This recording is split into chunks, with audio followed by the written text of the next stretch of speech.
Hi guys, welcome once again to my YouTube channel. और आज हम इस वीडियो में करेंगे अपना मैथ्स का एक न्यू चैप्टर जो है पावर्स। तो चलिए शुरू करते हैं। तो ये पावर्स जो चैप्टर है, इसमें हम सबसे पहले पढ़ेंगे व्हाट इज़ एक्सपोनेंशियल नोटेशन।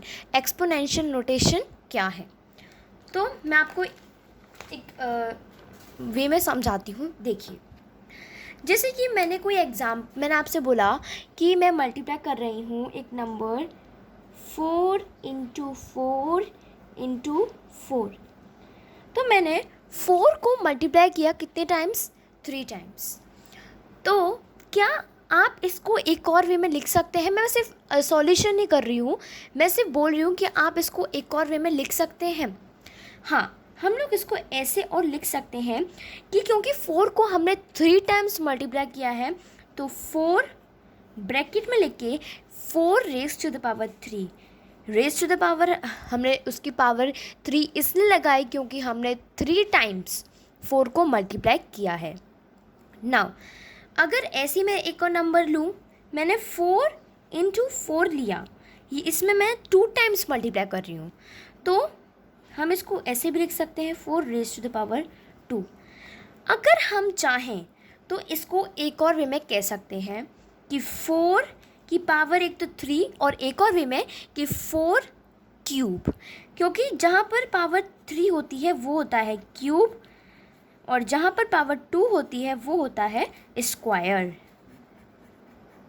वरना बाकी जगह तो हम लोग ऐसे ही यूज़ करते हैं कि नंबर रेज़ टू द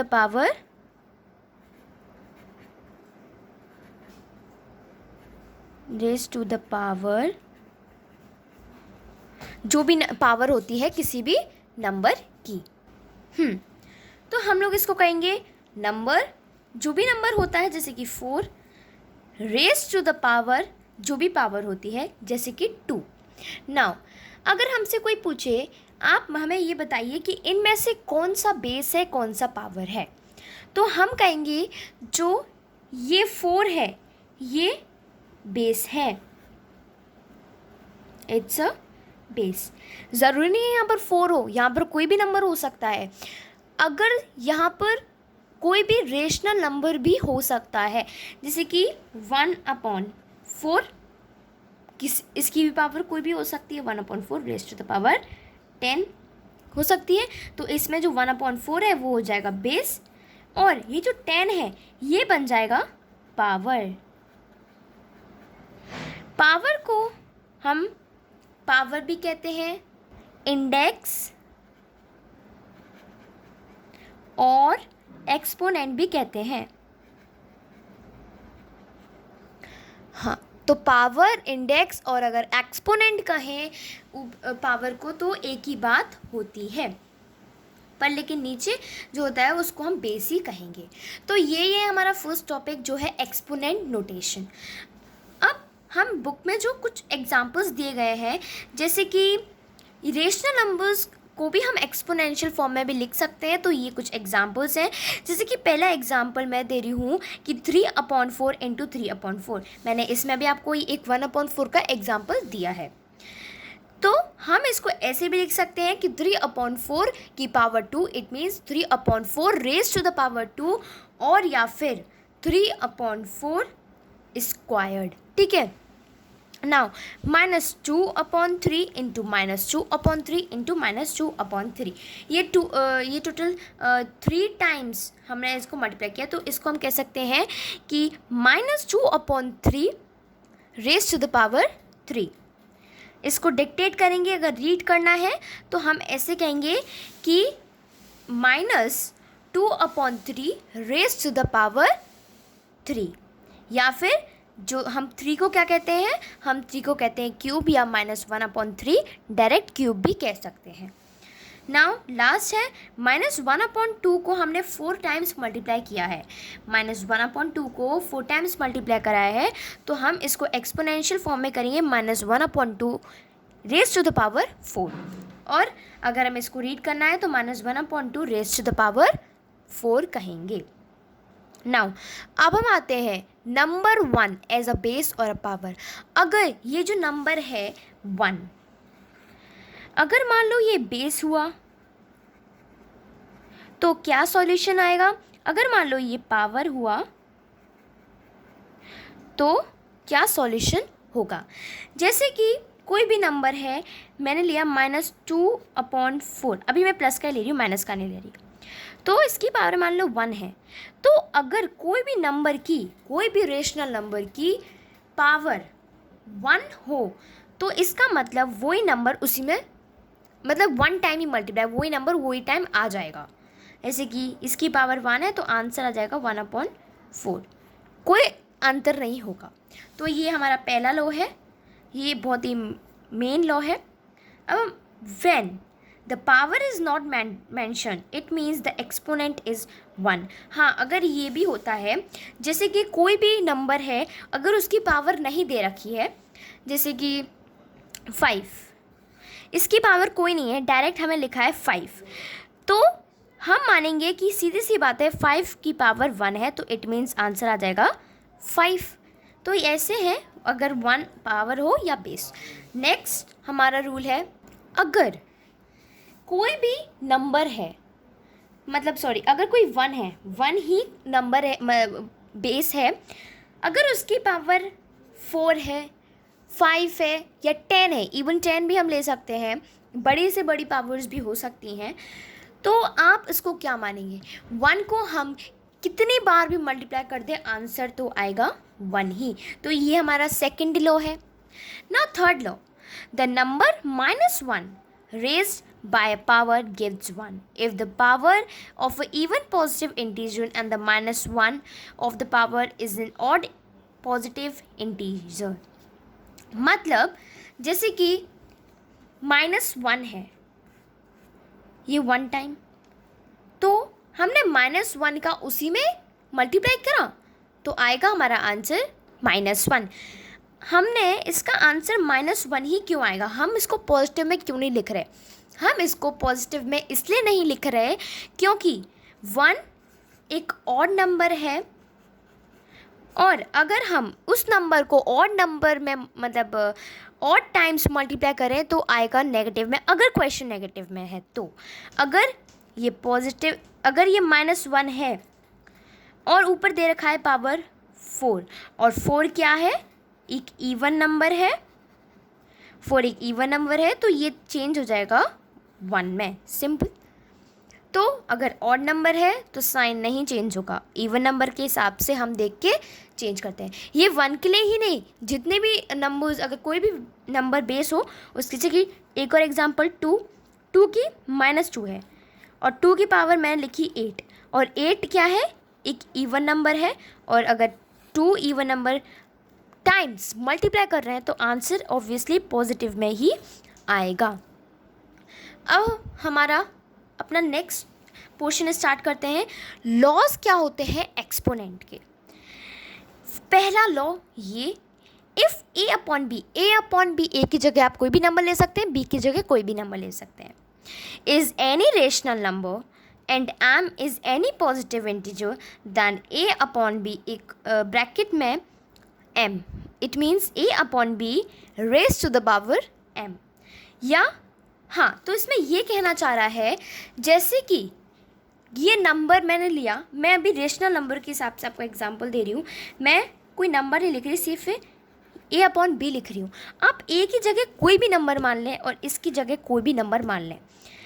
मान लो इसकी पावर कुछ भी है, मैंने उसको m मान लिया, तो अगर वो चीज़, वो नंबर ब्रैकेट में लिखा है, इसका मतलब ये जो पावर है ये इससे भी उतने टाइम मल्टीप्लाई होगी और इससे भी। इसका मतलब a की भी पावर m और b की पावर m, ये कहना चाह रहा है इसमें फर्स्ट लॉ में। एग्जाम्पल आप देख सकते हैं, भले वो कुछ भी हो, हमें सिर्फ इसमें स्क्वायर और क्यूब का ही एग्जाम्पल दे रखा है। a/b इंटू a/b, हम इसको ऐसे भी कह सकते हैं कि a स्क्वायर और b स्क्वायर। अगर ये 3 टाइम्स है तो हम ऐसे कहेंगे a³ b³। ओके, अब यहाँ पे कुछ सॉल्व्ड एग्जाम्पल दे रखे हैं, हम एग्जाम्पल्स को पहले सॉल्व करते हैं। जैसे कि पहला क्वेश्चन है 1/3 रेज टू द पावर 5। अब हमें इसे एवल्यूट करना है। 1/3 रेज टू द पावर 5, तो इसका मतलब 1 की भी पावर क्या है 5 और 3 की भी पावर है 5। तो हम इसको पहले ऐसे लिख देते हैं, ये इसकी पावर और ये इसकी पावर।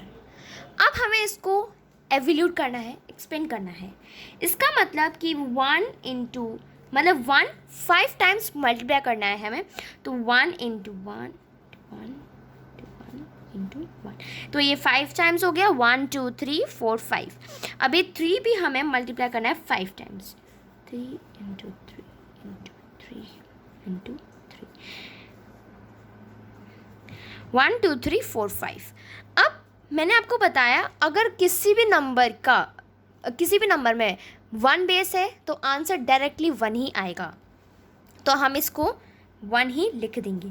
लेकिन 3 को हमें मल्टीप्लाई करना पड़ेगा, तो आंसर आ जाएगा 9 9 जा 81, 81 इंटू 3 इक्वल्स टू 243। तो ये है क्वेश्चंस एवल्यूट के। नाउ एक और एग्जाम्पल हम ले लेते हैं, -2/5 raise to the power 3। -2/5 raise to the power 3, इसका मतलब ये सेम। अब हम कर देंगे -2 को 3 टाइम्स मल्टीप्लाई, -2 -2 -2। अब 5 को भी हमें 3 टाइम मल्टीप्लाई करना है। अब इसमें हमें ध्यान देना पड़ेगा, जो 2 है वो तो नंबर लिखा है, कोई बात नहीं, लेकिन ये जो नंबर हमने लिखा है ये 3 टाइम्स लिखा है, और वो 3 टाइम्स जब हम लिख रहे हैं तो ये नंबर है, इसमें साइन है नेगेटिव, और 3 एक ऑड नंबर है। अगर ऑड नंबर से हम ऑड नंबर पावर होती है तो आंसर आएगा नेगेटिव में। तो 2 2 जा 4, 4 2 जा 8 -8, 25 इंटू 5 125। नाउ ये तो हमारे एवल्यूट के क्वेश्चन हो गए। अब express the following in exponential form. अब ये कुछ एग्जाम्पल्स दे रखे हैं, हमें इनको एक्सपोनेंशियल फॉर्म में करना है। तो देखिए पहला क्वेश्चन है 16/625। एक्सपोनेंशियल फॉर्म में मतलब पहले तो हमें इसको पूरा एक्सपेंड करना पड़ेगा, पहले हमें बताना पड़ेगा हम कितना मल्टीप्लाई करें आंसर ये आए। तो पहला हम करेंगे 16/625, 16/625। तो हमें सबसे पहले ये पता लगाना पड़ेगा कि 16 ऐसा कौन सा नंबर है हम मल्टीप्लाई करें तो उसका आंसर आ जाए 16। तो इंटू हम 2 में अगर हम करें 2 को हम 4 टाइम्स करें तो आ जाएगा हमारा आंसर 16। एक बार चेक भी कर लेते हैं, 8 8 16। नाउ 625, लास्ट में 5 आ रहा है तो सीधी सी बात है, नो डाउट 5 से मल्टीप्लाई करना है। अगर ऊपर 4 है तो सीधी सी बात है नीचे भी 5 होगा। 25 इक्वल्स टू 625, 625, ये दोनों हमारे सर करेक्ट है। अब इसको हमें अच्छे तरीके से लिख देते हैं कि 2 की पावर भी 4 और 5 की पावर भी 4, it means the answer is 2/5 दोनों की power 4, 2/5 raise to the power 4। तो ऐसे भी किसी भी टाइप के अगर ऐसे क्वेश्चंस हो तो हमें इस वे में सॉल्व करना है। तो कोई भी क्वेश्चंस आप इस मेथड से सॉल्व कर सकते हैं। अब हम आते हैं हमारे नेक्स्ट टॉपिक पर, वो है रेसिप्रोकल। रेसिप्रोकल क्या होता है? जैसे कि रेसिप्रोकल मतलब उल्टा, रेसिप्रोकल